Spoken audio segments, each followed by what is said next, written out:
Shri insight of ടാരോട്ടിലേക്ക് എല്ലാവർക്കും സ്വാഗതം. നമുക്കിന്ന് റിലേഷൻഷിപ്പ് റീഡിംഗ് ആണ് എടുക്കുന്നത്.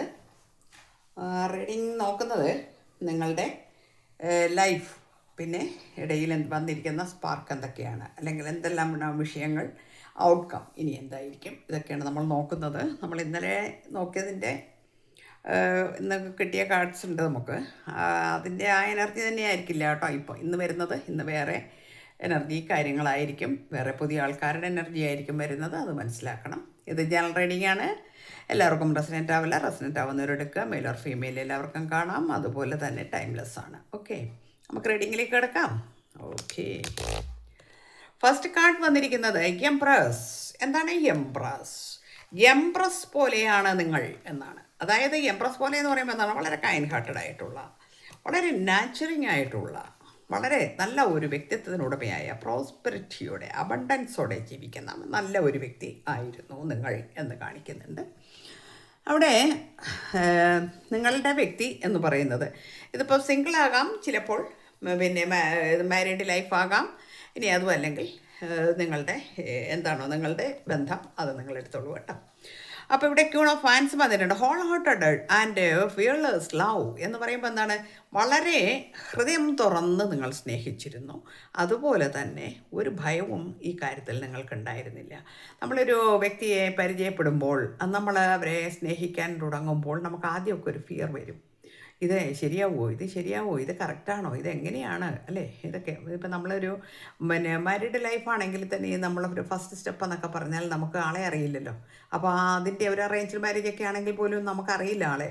അതുകൊണ്ട് അത് എങ്ങനെയൊക്കെ ആയി തീരും, ഇതൊക്കെ ഒരു വെപ്രാളം നമുക്കുണ്ടാവും. എന്നാൽ ഇവിടെ അത് ഉണ്ടായിരുന്നില്ല എന്നാണ്. ഹോൾ ഹാർട്ടഡ് ആയിട്ടാണ് നിങ്ങൾ സ്നേഹിച്ചിരുന്നത്. നിങ്ങളെയും അതുപോലെ തന്നെയാണ് സ്നേഹിച്ചിരുന്നത്. വളരെ നല്ല ഒരു ബന്ധമായിരുന്നു എന്നാണ് കാണിക്കുന്നത്.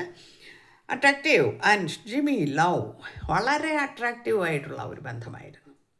ഫസ്റ്റ് സൈറ്റിൽ തന്നെ നമുക്ക് തോന്നുമല്ലോ ചിലരോട് ഒരു വല്ലാത്തൊരു അട്രാക്ഷൻ തോന്നുക, അല്ലെങ്കിൽ ഒരു ഇഷ്ടം തോന്നുക. പിന്നെ ഈ ആളെ ഞാൻ എവിടെയോ കണ്ടിട്ടുണ്ട്, ഒരു മുജന്മ ബന്ധം മണക്കുക, അങ്ങനെയൊക്കെ ഉണ്ടല്ലേ നമുക്ക് ചിലരെ കാണുമ്പോൾ മാത്രം. എല്ലാവരോടും അങ്ങനെ തോന്നാറില്ല. അപ്പോൾ ആ വ്യക്തിത്വങ്ങൾ അങ്ങനെയാണ്. അതേമാതിരിയുള്ള ഒരു ഡ്രീമി ആയിട്ടുള്ള ഒരു സ്നേഹം, വളരെ അട്രാക്റ്റീവ് ആയിട്ടുള്ള ഒരു സ്നേഹം ആയിരുന്നു അതെന്ന് കാണിക്കുന്നുണ്ട്. ഹെറോഫൻറ്റ് വന്നിട്ടുണ്ട്. വളരെ സിൻസിയർ ആയിട്ടുള്ള, മോഡസ്റ്റ് ആയിട്ടുള്ള ഒരു സ്നേഹം. ഇവിടെ ഒരു മാരേജ് കാർഡാണ് കാണുന്നത്. അപ്പോൾ വിവാഹം കഴിച്ച കുറച്ച് ആളുകളെ കൂടെ കാണിക്കുന്നുണ്ട്. അപ്പോൾ മാരീഡിൽ ഞാൻ പറഞ്ഞല്ലോ നേരത്തെ, സിംഗിൾ മാരീഡ് എല്ലാം ഉണ്ടാവും.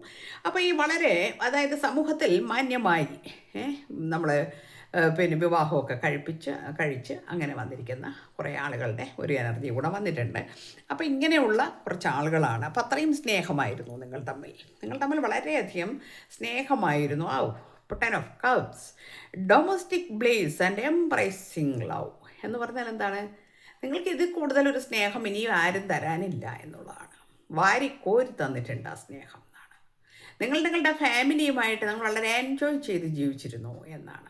വളരെയധികം അത് അറിയിക്കാൻ കഴിയില്ല. നമുക്ക് ടെൻ ഓഫ് കപ്സിൻ്റെ എനർജി എന്ന് പറയുമ്പോൾ നമുക്ക് ഇത് കംപ്ലീഷൻ്റെയാണ്. അത്ര സ്നേഹത്തിൽ ജീവിച്ചിരുന്നു നിങ്ങൾ എന്നാണ്. അത്രയും സ്നേഹിച്ചിട്ട് എന്താണ് സംഭവിച്ചത്, പോയത് എന്ന് നോക്കാം. ദ ടെമ്പറൻസ് വന്നു. പിന്നീട് ബാലൻസ് ചെയ്ത് കൊണ്ടുപോകുന്നു എന്ന അവസ്ഥ വന്നു. ആ ജീവിതം ബാലൻസ് ചെയ്ത് നിൽക്കുകയാണ്. ബ്ലിസ്ഫുൾ ലവ് ആണ്, പറഞ്ഞിട്ട് കാര്യമില്ല. അവിടെ ബാലൻസ് ചെയ്ത് ക്ഷമയോടെ സഹിച്ച് ചില കാര്യങ്ങൾ കൊണ്ടുപോകേണ്ട ഒരവസ്ഥ നിങ്ങൾക്കുണ്ടായി എന്ന് കാണിക്കുന്നു.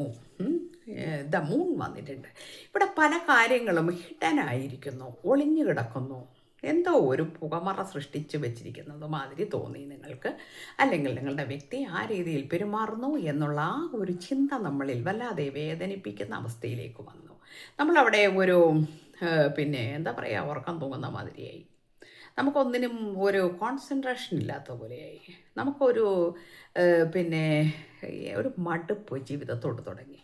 ഇത്രയും കാലം, ഇന്നലെ വരെ ഇങ്ങനെ എൻ്റെ അടുത്ത് പെരുമാറിയിരുന്ന ഒരു വ്യക്തി ഇത്ര പെട്ടെന്ന് എങ്ങനെയാണ് ഇങ്ങനെ മാറുക എന്നുള്ള ആ ആശങ്ക നിങ്ങളെ വല്ലാതെ ഭയപ്പെടുത്തുകയും പിടികൂടുകയും ചെയ്തിരിക്കുന്നു എന്നാണ്. എന്നാൽ ഇവിടെ ദ ഡബിൾ കാർഡ് വന്നിട്ടുണ്ട്. എന്താണ് ഡബിൾ? എൻട്രാപ്മെൻറ്റ്സ് ആൻഡ് നെഗറ്റീവ് പാറ്റേൺസ് ഇവിടെ വന്നിരിക്കുന്നു എന്നാണ്. ഇത്രയും സ്നേഹമായിട്ടും വളരെ ഐശ്വര്യമായിട്ടും പോയിക്കൊണ്ടിരുന്ന ആ കുടുംബത്തിൽ എപ്പോഴാണ് ഒരു ബ്ലാക്ക് മാജിക് എനർജിയുടെ ഭീതി നിഴൽ വീണത് എന്ന് ചോദിച്ചാൽ അവിടെ ഒരു ചതി വന്നിട്ടുണ്ട് എന്നാണ്. ചതി എന്ന് പറയുന്നത് betrayal and break down in love. നിങ്ങളുടെ സ്നേഹത്തിൽ അവിടെ ഒരു ബ്രേക്ക് ഡൗൺ വന്നിരിക്കുന്നു സ്നേഹത്തിൽ. അപ്പോൾ ഒരു ചതി ഇവിടെ വന്നിട്ടുണ്ട് നിങ്ങളുടെ വ്യക്തിക്ക് എന്ന് കാണിക്കുന്നുണ്ട്. അത് ഡബിൾ എനർജിയിൽ നിന്നുണ്ടായതാണ്. മനസ്സിലായോ? അപ്പോൾ ആരാണ് അവിടെ ചതിച്ചത് എന്ന് ചോദിച്ചാൽ മറ്റൊരു ബന്ധം ഉണ്ടായി എന്ന് തന്നെയാണ് കാണിക്കുന്നത്. അൺഫെയ്ത്ത്ഫുൾ ആൻഡ് മാനിപ്പുലേറ്റീവ് ലവ് എന്ന് കാണിക്കുന്നുണ്ട്. അപ്പം അൺഫെയ്ത്ത്ഫുൾ ആൻഡ് മാനിപ്പുലേറ്റീവ് ആയിട്ടുള്ള ഏതോ ഒരു ബന്ധം ഈ വ്യക്തിക്ക് ഇവിടെ വന്നു എന്ന് തന്നെയാണ് കാണിക്കുന്നത്. അറിഞ്ഞോ അറിയാതെയോ ആയിരിക്കാം സംഭവിക്കുന്നതാണ്. ഡബിൾ എനർജിയാണ് വന്നിരിക്കുന്നത്. അങ്ങനെ ചില വിദ്വാന്മാരുണ്ട്.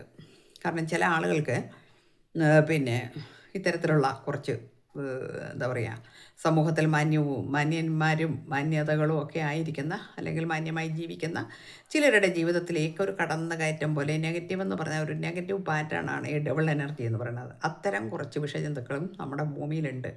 അവരെ കുറ്റം പറയാൻ പറ്റത്തില്ല. കാരണം ഇതെവിടെ വന്നിരിക്കുന്ന കാർഡ് കണ്ടില്ലേ, the judgement, challenging and karmic love. ഇതും കഴിഞ്ഞ പാസ്റ്റ് ലൈഫിലുണ്ടായിരുന്ന ആ ബന്ധത്തിൻ്റെ ബാലൻസാണ്. ഇതനുഭവിക്കാതെ ഈ ജന്മവും പോകാൻ കഴിയില്ല. അതുകൊണ്ടാണ് ഇത് വന്നിരിക്കുന്നത്. മനസ്സിലായില്ലേ? അപ്പം അത്രയും മനോഹരമായ ഒരു ജീവിതം കൊണ്ടുപോയിരുന്ന നിങ്ങൾ ലവേഴ്സാകാം, നിങ്ങൾ വിവാഹിതരാകാം, ഇനി മറ്റേത് ബന്ധമാണെങ്കിൽ പോലും ആ രീതിയിൽ പോയിരുന്നു എന്നുള്ളതാണ്. പിന്നെയാണ് ഇടയ്ക്ക് വെച്ച് പെട്ടെന്നാണ് ഇതുണ്ടായിരിക്കുന്നത്. ചാലഞ്ചിങ് ആൻഡ് കാർമിക് ലവ് ആണ് ഇവിടെ വന്നിരിക്കുന്നത്. അപ്പോൾ ഇത് അനുഭവിച്ചേ പറ്റുള്ളൂ. അനുഭവിക്കാതെ പോകാൻ കഴിയില്ല.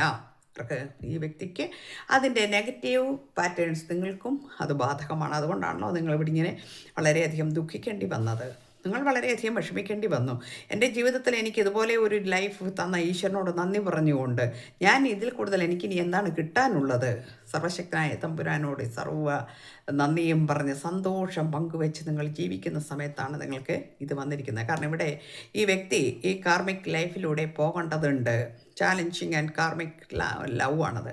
അതിലൂടെ പോകേണ്ടതുണ്ട്. ആ പോയി കഴിഞ്ഞാൽ മാത്രമേ അയാളുടെ ലൈഫ് ഇവിടുന്ന് ഇത് തീർത്ത് പോകാൻ കഴിയുള്ളൂ.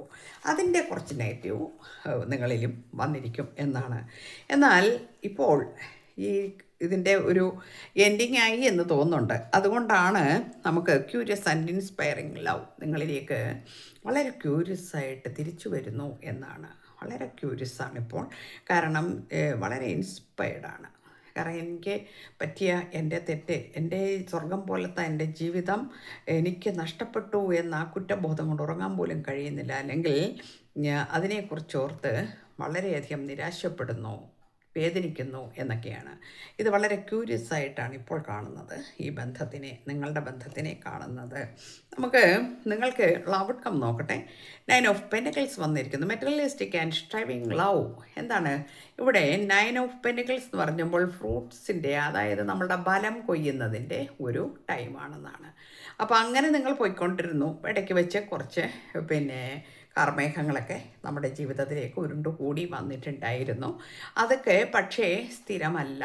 അത് നമ്മൾ ആദ്യം മനസ്സിലാക്കണം. ഇതൊന്നും സ്ഥിരമല്ല.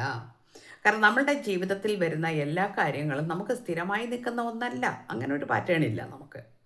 അത് വരും. അപ്പോൾ സന്തോഷം ആദ്യം നമ്മൾ കണ്ടുമില്ലേ, ഒരുപാട് സന്തോഷങ്ങളിലും നല്ലൊരു ഫാമിലി ആയിരുന്ന ആ ഒരു രീതി മാറി ഇവിടെ എന്താ വന്നിരിക്കുന്നത്, ഒരു കാർമേഘം ഉരുണ്ടുകൂടി വന്നു. അപ്പോൾ തെളിഞ്ഞ മാനത്ത് കാർമേഘം ഉരുണ്ട് കൂടുന്നത് നമ്മൾ കാണാറുണ്ട്. അതുപോലെ തന്നെയാണ് ലൈഫും. അത് നമ്മൾ മനസ്സിലാക്കണം. 9 ഓഫ് പെൻറ്റക്കിൾസ് വന്നിരിക്കുന്നത് നിങ്ങൾക്ക് ഈ ഫലം കൊയ്യാൻ സമയമായിരിക്കുന്നു. എന്താണ് നിങ്ങൾക്ക് ഗൈഡൻസ് മെസ്സേജ് തന്നിരിക്കുന്നത് നോക്കട്ടെ. 6 of wands, victorious and stable love. ഇതിൽ കൂടുതൽ നമുക്കിനി എന്താ കിട്ടാനുള്ളത്? Victorious and stable love. നിങ്ങൾ വിജയിക്കാൻ പോകുന്നു. നിങ്ങൾ ഈ പാറ്റേൺ കടന്നു പോയിരിക്കുന്നു. നിങ്ങളുടെ ജീവിതത്തിൽ നിങ്ങൾ അതിനെ അതിജീവിച്ചിരിക്കുന്നു. നിങ്ങളുടെ വ്യക്തിക്കും കാര്യങ്ങൾ നല്ലപോലെ മനസ്സിലായിരിക്കുന്നു. ഈ ഇവിടുത്തെ കാർമിക് എൻഡ് ആയിരിക്കുന്നു. അപ്പോൾ നിങ്ങൾക്ക് കിട്ടാൻ പോകുന്നത് ഇനി വിക്ടോറിയസ് ആൻഡ് സ്റ്റേബിൾ ആയിട്ടുള്ള ആ സ്നേഹം നിങ്ങൾക്ക് തിരിച്ചു കിട്ടാൻ പോകുന്നു. നന്ദി പറയുക ഈശ്വരനോട്. കാരണം നമ്മുടെ ലൈഫിലൊക്കെ ഇത് നമ്മൾ എന്തെങ്കിലും ഒരു കുറ്റങ്ങൾ കാണുമ്പോൾ നമുക്ക് നമ്മുടെ ഒരു പാത്രം എന്തെങ്കിലും ഒന്ന് പൊട്ടിപ്പോയി, ആ പൊട്ടിയാൽ നമ്മൾ എന്ത് ചെയ്യും? പരമാവധി അതിനെ നമുക്ക് വിളക്കി ചേർക്കാനാണ് നമ്മൾ നോക്കുന്നത്, അല്ലേ? തീ അല്ലാതെ ആ പാത്രത്തിനെടുത്ത് എറിഞ്ഞു കളയുമോ നമ്മൾ? ഇല്ലല്ലോ. അപ്പോൾ അതുപോലെ നമ്മൾ ചില കാര്യങ്ങളിൽ വിട്ടുവീഴ്ചയ്ക്ക് തയ്യാറാകണം, കോംപ്രമൈസ് ചെയ്യണം, ഇതൊക്കെ ചെയ്യേണ്ടി വരും. അപ്പോൾ ചില കാര്യങ്ങൾ തീരെ അക്സെപ്റ്റ് ചെയ്യാൻ പറ്റാത്ത രീതിയിൽ നമുക്ക് പിന്നെ ഹറിബറിയായിട്ട് നമ്മളെ വേദനിപ്പിക്കുന്നതാണെങ്കിൽ നമുക്ക് എടുത്ത് കളയാം. അതല്ല എങ്കിൽ പല കാര്യങ്ങളും നമ്മൾ ക്ഷമിക്കേണ്ടവരാണ്, മനുഷ്യരല്ലേ എന്നൊക്കെ നമുക്കിവിടെ പറയേണ്ടി വരുന്നു.